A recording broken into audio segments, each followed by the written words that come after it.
ఆయనకి యాద్ చేస్తా. కేసీఆర్ ఉన్నప్పుడు 1022 గురుకుల పాఠశాలలు పెట్టినాం.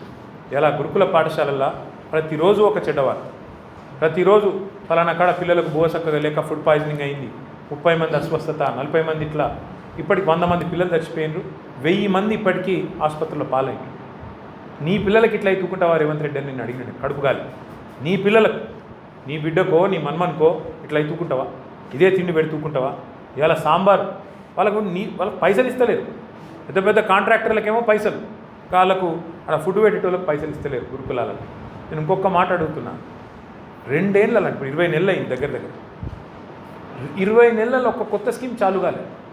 ఒకళ్ళకు రూపాయి ఇచ్చింది లేదు, ఒక్కటి ఒక ఫ్రీ బస్సు తప్ప ఇంకోటి ఏమైనా ఉందా? ఏది లేదు.